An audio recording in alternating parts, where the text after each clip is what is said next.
नमस्ते दोस्तों। आज मैं फिर कुछ योगाभ्यास के साथ आपके पास आया हूँ। और कोई भी योगा शुरू करने से पहले हमें कोशिश करनी चाहिए कि हम हल्के फुल्के थोड़े एक्सरसाइज कर लें, जिससे कि हमारे शरीर में कहीं भी रुकावट ना हो, जिससे मांसपेशियां भी फ्री हो जाएं। इसके लिए हमें कुछ बस समझिए 5 मिनट के लिए भी हमें कुछ एक्सरसाइज करने चाहिए। तो मैं शुरू करता हूँ। सबसे पहले हम नेक एक्सरसाइज करेंगे, गर्दन के अभ्यास। जैसे हम गर्दन को बाएं तरफ और दाएं तरफ घुमाएंगे। देखिए 1 2 5 6 9 10 ये हो गया। इसके बाद फिर हम गर्दन को ही अप एंड डाउन करेंगे। 1 2 3 4 5 6 7 8 9 10। इसके बाद हम गर्दन को लेफ्ट से पूरे रोटेट करेंगे।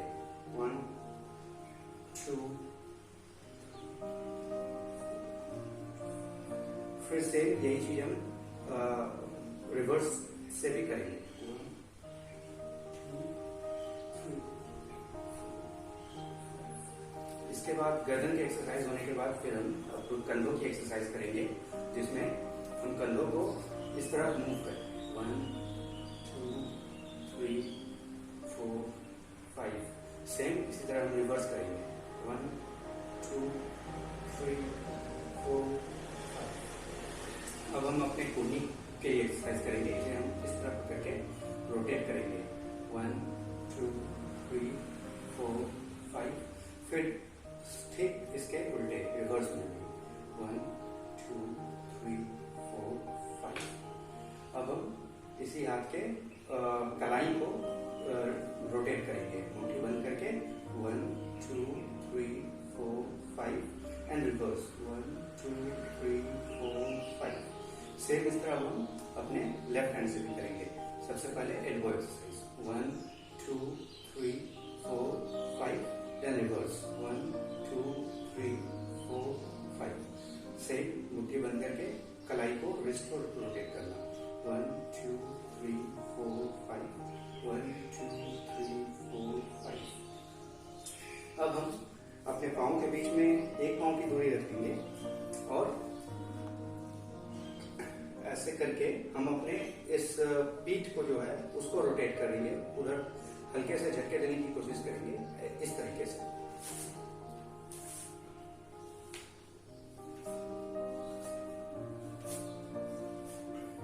ये हम 5-5 बार करेंगे, जिससे कि हमारे पीठ में अगर किसी भी तरह की कोई अकड़न हो तो वो खुल जाए। इसके बाद अब हम अपने कमर को रोटेट करेंगे।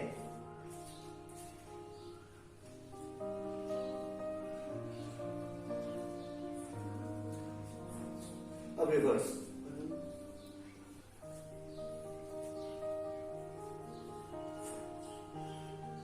अब हम अपने घुटनों को रोटेट करेंगे।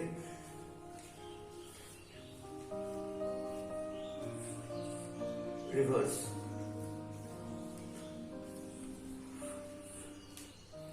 अब हम अपने पांव के जो एंकल है, एड़ी, उसको भी रोटेट करने की कोशिश करेंगे इस तरीके से। रिवर्स। इसी तरह हम दूसरे पांव से भी कर लेंगे। रिवर्स। तो दोस्तों, इस तरह से मैंने क्या किया कि अपने सिर से लेकर पांव तक के जितने भी जॉइंट्स हैं उसको मैंने एक्सरसाइज के थ्रू इसको थोड़ा सा फ्रेशन अप कर लिया है, जिससे कि हम इसके बाद जो भी योगा अभ्यास करें या फिर किसी भी तरह की एक्सरसाइज करें तो हमें किसी भी तरह का मांसपेशी में खिंचाव उत्पन्न न हो। तो दोस्तों, अब हम योगाभ्यास शुरू करेंगे। नमस्ते। दोस्तों, अभी हम वज्रासन करेंगे। वज्रासन के लिए हम इस तरह से बैठ जाएंगे। उसके बाद फिर हम अपने दाएं पांव को इस तरह मोड़ेंगे और फिर इस तरह से बाएं पांव को भी इसी तरह मोड़ लेंगे और ऐसे बैठ जाएंगे। ये बहुत ही आसान सा आसन है, इसको वज्रासन कहते हैं। और इस अवस्था में हम बस सांसों को लेंगे और छोड़ेंगे नियमित तरीके से। हम कोशिश करेंगे इसमें 1 मिनट या 2 मिनट तक बैठे रहने की। और ये आसन बहुत ही अच्छा होता है, हमारे पेट से संबंधित किसी भी रोग के लिए पाचन शक्ति बढ़ाता है। ये हमारे पीठ में अगर किसी भी तरह के दर्द हो तो उसको भी ये धीरे धीरे ठीक कर सकता है।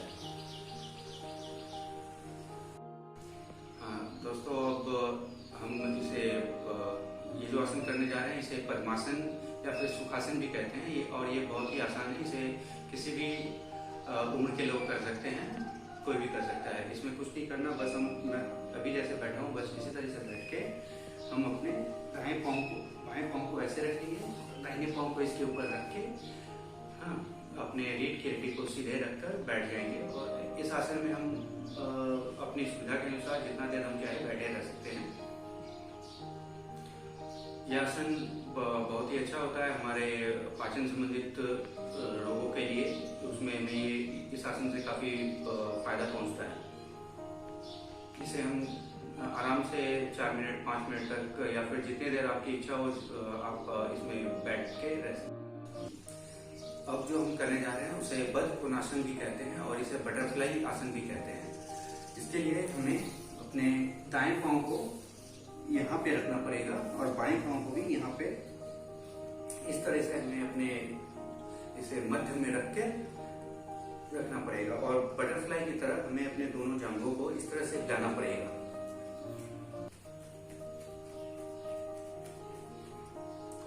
और चाहे तो हम इसके ऊपर दबाव बना के हम इसे जांघों को जमीन से भी टच करने की कोशिश कर सकते हैं। इसे बटरफ्लाई आसन कहते हैं। यह आसन भी बहुत ही फायदेमंद होता है और कुछ अभ्यासों के बाद इसे आसानी से किया भी जा सकता है। इससे हमारे जांघ मजबूत होते हैं। हमारे इंटेस्टाइन में अगर किसी भी तरह की प्रॉब्लम हो तो वो धीरे धीरे ठीक हो सकती है। पाचन संबंधित किसी भी रोग हो तो वो ठीक हो सकती है। इससे हमारा मन भी शांत रहता है और इसे हम अभ्यासानुसार अपने क्षमता अनुसार इसे 1 मिनट या 2 मिनट तक कर सकते हैं।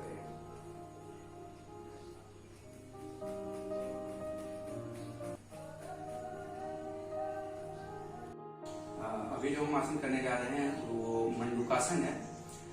इस आसन को करने के लिए हमें सबसे पहले वज्रासन की स्थिति में योग मुद्रा में बैठ जाना है, जैसे हम वज्रासन में बैठे थे। उसके बाद हम अपने दोनों हाथों की अंगूठे को अंदर में डालते हुए अपने मुट्ठी को बंद कर लेंगे और मुट्ठी बंद करने के बाद इसे हम अपने नाभि के बगल में डालेंगे और सांस लेते हुए अब हम नीचे की तरफ झुकेंगे सांस को छोड़ते हुए।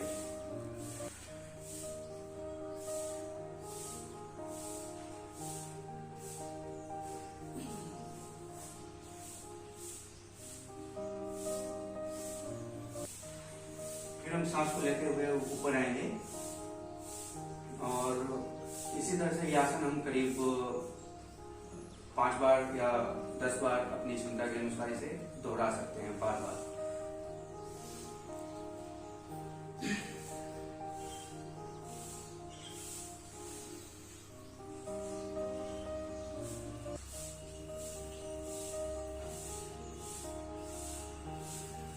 यह आसन बहुत ही फायदेमंद होता है, खास करके डायबिटीज के रोगियों के लिए, क्योंकि डायबिटीज में बहुत ही हेल्पफुल होता है। इसके अलावा जो है ये आसन हमें इंडाइजेशन से भी बचाता है। किसी भी तरह की इंडाइजेशन हो या कॉन्स्टिपेशन की प्रॉब्लम अगर किसी को हो तो ये आसन बहुत ही फायदेमंद होता है।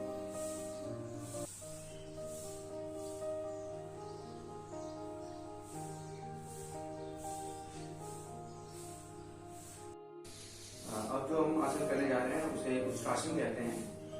उष्ट्रासन करने के लिए भी हमें सबसे पहले वज्रासन की स्थिति में बैठ जाना है। उसके बाद अब हम अपने घुटनों के बल इस तरह से खड़े हो जाएंगे और अपने दाहिने हाथ को इस तरह से घुमा के अपने दाहिने पांव की एड़ी के पास ले जाएंगे और उसी तरह से बाएं हाथ को घुमा के बाएं पांव की एड़ी पर ले जाएंगे और इस तरीके से हम यहाँ पे लगेंगे।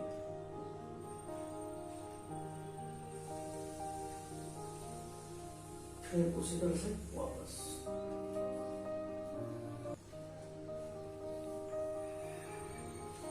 ये उष्ट्रासन भी काफी आसान आसन है और इसके करने के बहुत सारे फायदे हैं।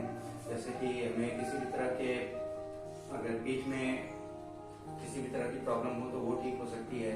हमारे रीढ़ की हड्डी को ये लचीला बनाता है। हमारे पेट से संबंधित किसी भी रोगों को ये दूर करने में सक्षम है, जैसे इंडाइजेशन हो, कॉन्स्टिपेशन हो, इन सब चीजों को ये ठीक करता है। और इसे हम अपनी क्षमता के अनुसार 1 से 2 मिनट तक कर सकते हैं।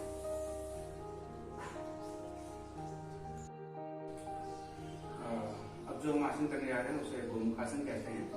इसके लिए सबसे पहले हम इस स्थिति में बैठ जाएंगे। उसके बाद अपने दाहिने पांव को ऐसे मोड़ेंगे और इसके ऊपर हम अपने बाएं पांव को इस तरह से मोड़ के रखेंगे। और इसके बाद हम अपने हाथों को पीछे की तरफ ले जाएंगे और ऊपर से इस हाथ को पीछे की तरफ ले जाएंगे।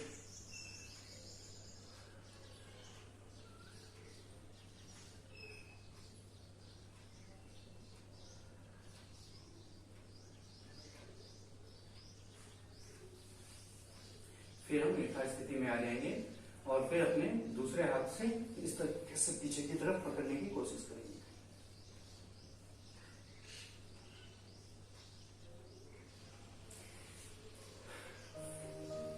गोमुखासन आसन भी एक बहुत ही अच्छा आसन है। इससे हमारे रीढ़ की हड्डी को भी सबलता प्राप्त होती है। इसके अलावा हमारे कंधे भी मजबूत होते हैं। फिर हम अपनी यथा स्थिति में सुखासन बैठ जाएंगे। अब हम अनुलोम विलोम करेंगे। इसे करने के लिए सबसे पहले हम अपने दाहिने नाक को बंद करके बाएं नाक से सांस लेंगे। जितना लंबा सांस हम ले सके उतना ही लेने की कोशिश करेंगे।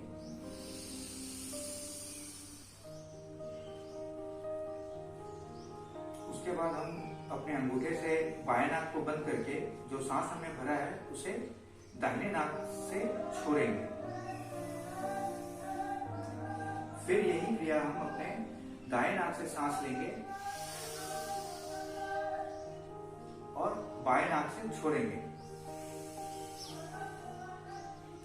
यही क्रिया है अनुलोम विलोम। इसे हम करीब करीब अगर रोजाना 5 मिनट करें तो ये हमारे पूरे शरीर के लिए अच्छा होता है। इससे हमारे शरीर में किसी भी तरह की कोई भी दिक्कत नहीं होती और इसे हर उम्र के लोग कर सकते हैं और इसे रोजाना करना चाहिए।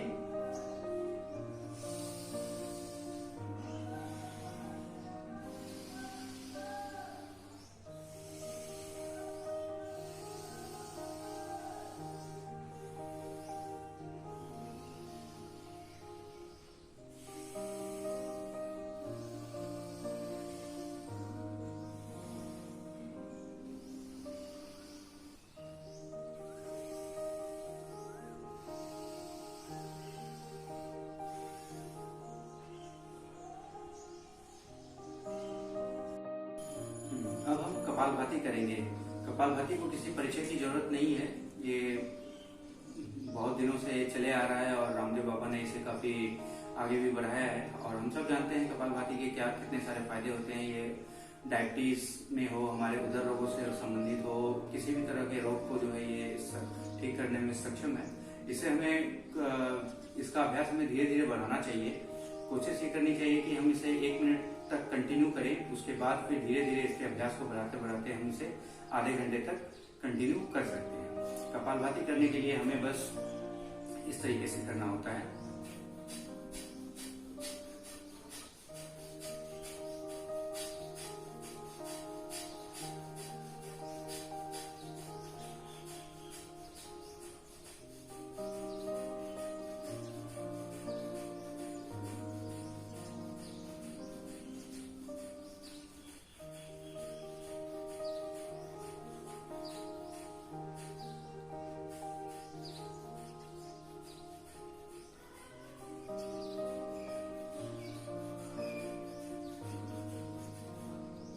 इस तरह से हम इसे कर सकते हैं और इसका अभ्यास हम धीरे धीरे जो है बढ़ा सकते हैं।